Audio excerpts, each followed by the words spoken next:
Bismillahirrahmanirrahim. Assalamualaikum warahmatullahi wabarakatuh. Nama saya Rahma Marita Putri. Di sini saya akan mempresentasikan mengenai jihad, radikalisme umat beragama, dan Muslim moderat.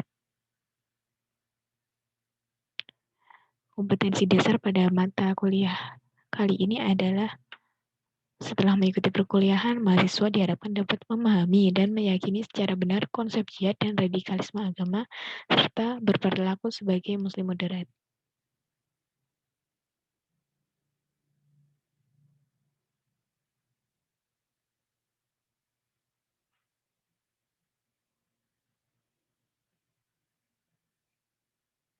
Peta konsep pada bab 12 adalah pengertian jihad dan radikalisme, kemudian latar belakang, bentuk dan dampak radikalisme, upaya menanggulangi radikalisme, landasan dan macam-macam jihad, kemudian Muslim moderat.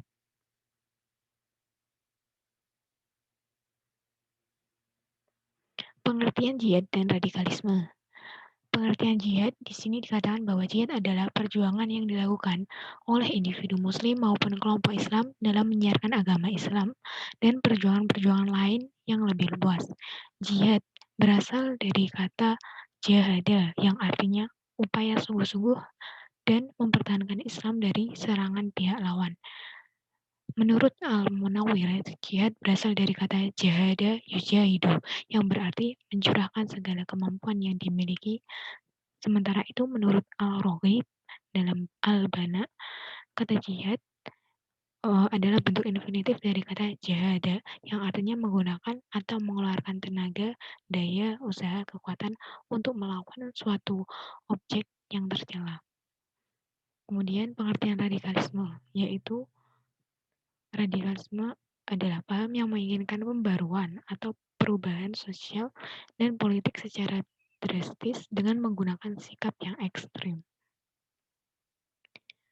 Radikalisme ini tentunya bukan ciri dari ajaran Islam, karena Islam menyiarkan agama dengan cara yang bijaksana, dengan tutur yang santun, dan tidak dengan perdebatan, serta dilandasi dengan saling hormat menghormati. Islam adalah agama yang rahmatan lil alamin, yang tampil akan rahmat, yaitu kasih sayang, juga toleran, dan penuh percaya diri. Dan Islam tidak pernah sama sekali mengajarkan tentang radikalisme.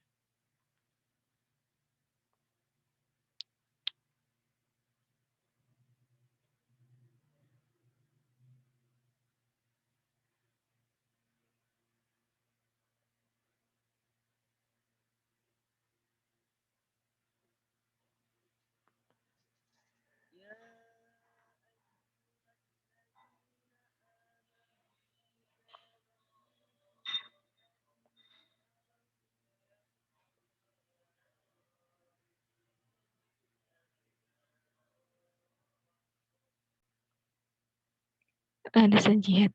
Landasan jihad ada pada Quran Surat Al-Anfal ayat 15, yaitu yang artinya, wahai orang-orang yang beriman, apabila kamu bertemu dengan orang-orang yang kafir yang sedang menyerangmu, maka janganlah kamu mundur atau membelakangi mereka. Kemudian dalam ayat lain disebutkan, yaitu وَمَنْ جَاهَدَ فَإِنَّمَا يُجَاهِدُ لِنَفْسِهِ إِنَّ اللَّهَ لَغَنِيٌّ عَنِ الْعَالَمِينَ. Yaitu pada Al-Ankabut ayat ke-6, barang siapa yang berjihad, maka sesungguhnya jihadnya itu adalah untuk dirinya sendiri. Sesungguhnya Allah benar-benar maha kaya dan tidak memerlukan sesuatu dari semesta alam. Kemudian ada landasan jihad yang terdapat dalam hadis, seperti hadis Rasulullah, Anna Abdillahi qala sa'altun Nabi sallallahu alaihi wasallam ayyul amali ahabbu ila Allahi qala as-salatu ala waqtiha qala summa ayyu qala summa birrul walidain qala summa ayyu qala al-jihadu fi sabilillah. Hadis riwayat Bukhari yang artinya dari Abdullah radhiyallahu anhu, ia berkata kepada Nabi Muhammad, Shallallahu Alaihi Wasallam, apakah yang paling dicintai oleh Allah? Nabi menjawab, sholat tepat pada waktunya. Kemudian ia bertanya lagi, lalu apa? Rasulullah Shallallahu Alaihi Wasallam kembali menjawab, berbakti kepada kedua orang tua. Lalu apa? Lanjut Abdullah radhiyallahu anhu, dan Nabi Shallallahu Alaihi Wasallam menjawab, berjihad di jalan Allah. Kemudian jihad ada dua macam, yaitu jihad universal dan jihad kontekstual. Jihad kontekstual menurut Al-Raghib dalam Al-Bana ada tiga macam, yaitu berjuang melawan musuh yang kelihatan, berjuang melawan setan, dan juga berjuang melawan hawa nafsu.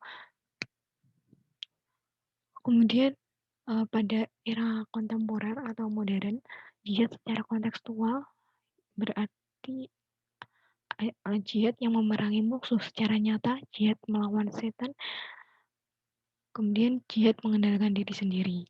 Sedangkan jihad dalam pengertian universal adalah jihad yang bersifat lahir dan batin, sebagaimana yang dicontohkan dalam perjuangan Nabi Muhammad SAW selama di Makkah dan di Madinah.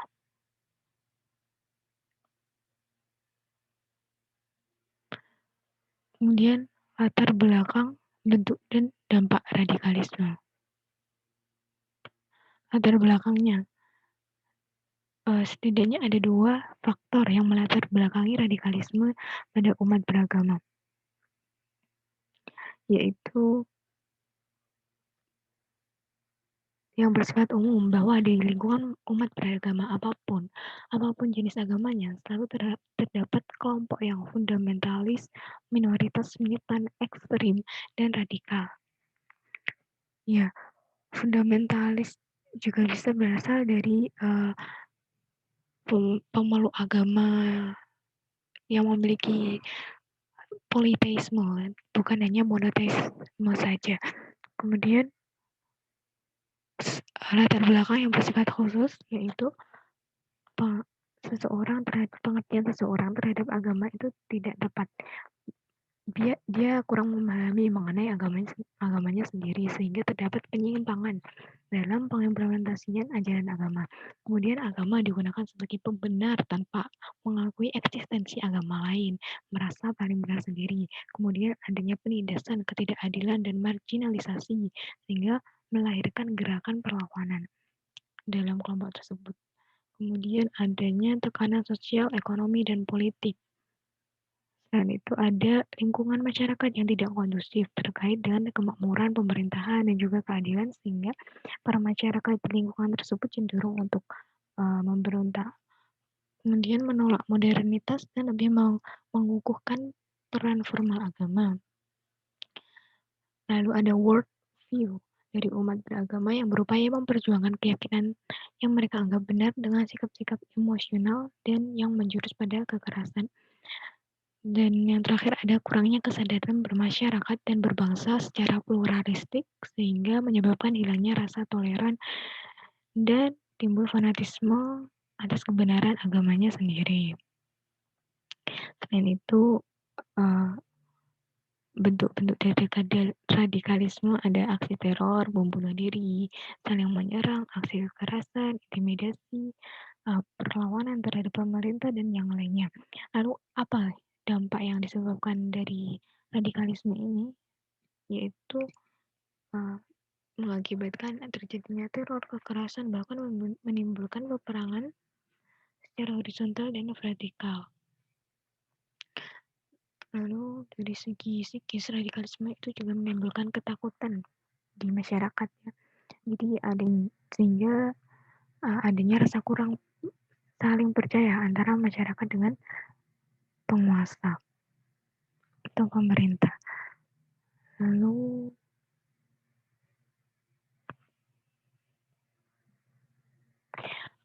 ini dia upaya menanggulangi radikalisme, yaitu perubahan sikap dan pandangan dari negara-negara barat terhadap negara-negara muslim di dunia, karena sekarang citra Islam itu sudah gimana ya, dipaparkan oleh media barat sebagai agama yang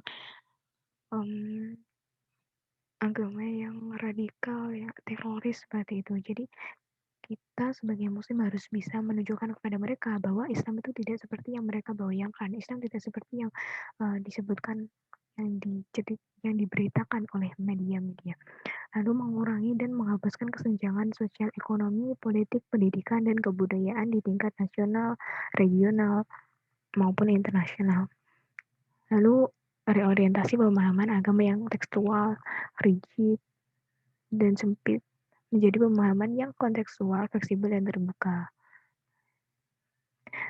Lalu melakukan modernisasi kehidupan umat secara selektif dan menanamkan kesadaran setuju untuk tidak setuju dalam menyikapi pluralisme sosial, budaya, dan agama yang berkembang di tengah-tengah masyarakat dan bangsa.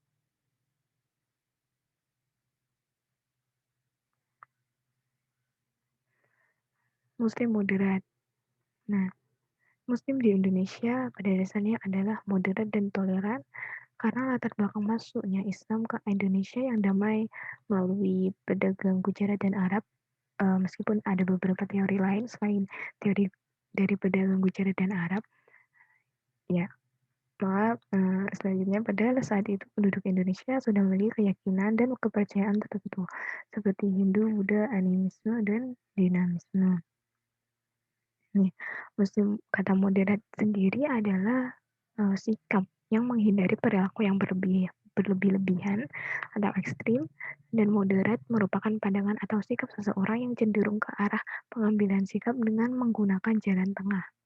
Sehingga moderat dapat didefinisikan sebagai pandangan seorang muslim atau umat Islam terhadap suatu persoalan dengan selalu menghindarkan praktik-praktik radikal dan cenderung menyikapi segala sesuatu dengan mengambil jalan tengah atau moderat.